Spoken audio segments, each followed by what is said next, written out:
Bora lá, galera. Bom dia. Vamos falar aqui sobre a sua prova. Eu vou dar uma folhada aqui na sua prova rapidinho com você, te explicando cada questão como se você estivesse me perguntando em sala, tá legal? Então fica atento e vamos lá.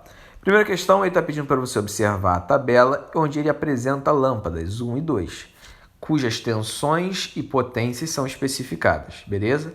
A lâmpada 1 foi feita para trabalhar a 120 e a lâmpada 2 foi feita para trabalhar a 240 volts. Então, elas foram associadas em paralelo. O que é paralelo? Não importa, eu vou estar te orientando aqui, fica tranquilo. Há uma tensão de 120 volts. O que ele está falando para a gente? Cada uma dessas lâmpadas está ligada a uma tensão de 120. Então, o U da L1 é 120. O U da L2 é 120. Mas esse desenho... O desenho não é importante. O que importa é o que ele está dizendo para você. Beleza? Então, eu já fiz uma questão parecida com essa numa das aulas que nós tivemos, né? Você pode até depois dar uma olhada.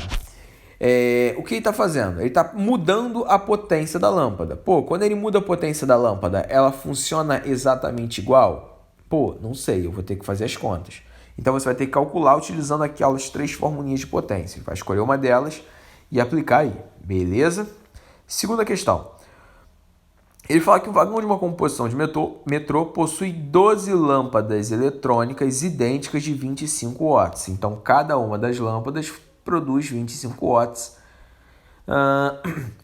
E essas lâmpadas ficam acesas durante 15 horas. Lembrando que 25 watts é a energia liberada a cada 1 segundo. Beleza? Então, ele quer saber quanto o cara vai ter gasto, o dono da composição vai ter gasto com a energia elétrica durante 30 dias. Então, 12 lâmpadas de 25 watts funcionando 15 horas durante 30 dias. Então, você vai achar que o valor da energia em kWh e o custo dessa energia está aqui como 0,8 centavos. Então, 1 kWh são 80 centavos. Quantos kWh ele vai ter gasto? Vão dar um preço diferente. Tá? Questãozinha também sobre consumo residencial. É assim que essas questões são chamadas, por mais que não seja uma residência, né?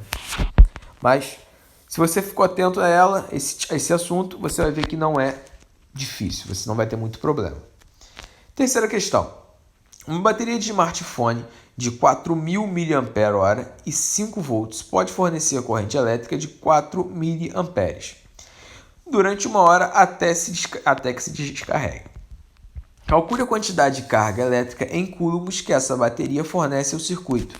Cara, se você ficar esperto, o que acontece? Olha só, ele disse a capacidade. Uma bateria de smartphone de 4.000 mAh. Isso já é a carga elétrica. 4.000 mAh já é a carga elétrica. Você só tem que converter, porque a unidade hora está errada. Então você vai ter que converter isso para segundos. E aí você descobre quanto vale essa carga. De boa. Questão letra B. Considerando que o funcionamento contínuo da bateria desse smartphone se descarregue em 8 horas, calcule a potência média do aparelho em watts. Mole, potência. Qual é a fórmula de potência que você vai usar? Existem 3, certo? Mas como você tem aqui o tempo de funcionamento, você pode usar a formulinha do kit para descobrir qual é a corrente elétrica. Descobrindo a corrente, automaticamente você descobre qual é a potência. Só aplicar a fórmula. Show de bola? Próxima questão. Questão 4. A figura mostra um circuito constituído de um resistor de resistência variável, chamado potenciômetro, associado em série a uma lâmpada de especificação 12 e 6 watts. Significa que essa lâmpada precisa de 12 watts para funcionar perfeitamente 12 volts para funcionar perfeitamente com 6 watts. Os fios de ligação têm resistência nula e a fonte é ideal. Vamos lá. Letra A. Para a situação na qual a resistência elétrica do potenciômetro é nula, calcule a intensidade da corrente elétrica em amperes que se estabelece no circuito. Determine a energia elétrica em joules consumida pela lâmpada em 5 segundos. Então, isso é um circuito simples onde você só tem uma lâmpada e uma fonte, né? Então você vai usar a fórmula da potência para poder descobrir a corrente. Você vai usar a fórmula da potência, né, da energia também, para descobrir a quantidade de energia que ela está liberando nesses 5 segundos. Então são duas contas que você precisa fazer. Na letra B, considerando que a resistência elétrica da lâmpada seja constante, qualquer que seja a diferença de potencial entre seus terminais e a temperatura em que se encontra, determine a resistência elétrica do potenciômetro em ohms quando a intensidade da corrente elétrica na lâmpada for de 0,2 amperes. Então, para isso eu preciso que você calcule quanto vale a resistência na lâmpada. Beleza? Você vai calcular quanto vale a resistência na lâmpada, utilizando as fórmulas que você conhece. Pode ser potência. Enfim, você vai descobrir quanto vale essa resistência. Feito essa resistência, você vai calcular quanto vale a DDP na lâmpada. Ah, mas não vale 12 volts? Não. Valia para a letra A. Na letra B, ela vai valer outra coisa. Você usa esses valores aqui que estão aparentes para poder descobrir a resistência. E você vai usar a primeira lei de Ohm para poder descobrir quanto vale a tensão. Se a fonte tem 12 e vamos dizer que a lâmpada pegou 5, significa que sobraram 7. Dos 12 inicial, sobraram 7. Logo, 7 estarão no potenciômetro. Vamos dizer que a tensão na lâmpada seja de 3 volts. Então, faltam 9 para chegar aos 12 total. Então, se essa lâmpada tiver uma tensão de 3 volts, o potenciômetro vai ter 9 para somar 12. Beleza? Claro, esses valores que eu dei foram exemplos, tá? Questão 5. Ele está falando aí sobre um chuveiro elétrico, né? Então, o chuveiro elétrico vai ter a posição inverno, morno e quente. Para você descobrir aí, na letra A, qual é a posição de cada uma das chaves. A, B e C vai te dar morno, quente ou frio. Então, você vai ter que descobrir. Pô, a resistência grande me dá quente, a resistência grande me dá frio. É isso que eu estou querendo. Beleza? Letra B. A fonte de tensão é de 220 volts e a potência do chuveiro 4.400 watts. Quando ligado na opção quente,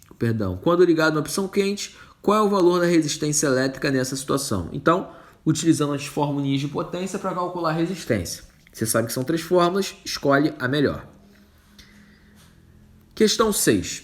Considere um raio de luz que parte do ponto 1 e vai até o ponto 2, seguindo um caminho retilíneo, justamente porque é aquele o qual o raio percorre com o menor tempo possível. Na mesma situação em que o raio sai do ponto 1 e chega ao ponto 3, em vez de fazer um caminho seguindo uma linha tracejada, ele atravessa a lâmina de vidro, passando por A e B. Explique por que o raio de luz não segue em linha tracejada, ou seja, ele não segue a linha reta. Então, você tem que explicar o que acontece, qual é o fenômeno que está ocorrendo aí. E letra B. Sabendo que o índice de refração do vidro é 1,5, qual é a velocidade com que o raio de luz o atravessa? Beleza? Então, nessa questão, deixa eu ver, ele não colocou. Então, anota aí. Velocidade da luz no vácuo. 3 vezes 10 a oitava, tá? Velocidade da luz no vácuo, 3 vezes 10 a oitava. Então, você vai usar a fórmula do índice de refração. Questão 7. Lembrando que existem 2 fórmulas, a fórmula do índice e a lei de Snell. Aqui é a fórmula do índice. Questão 7.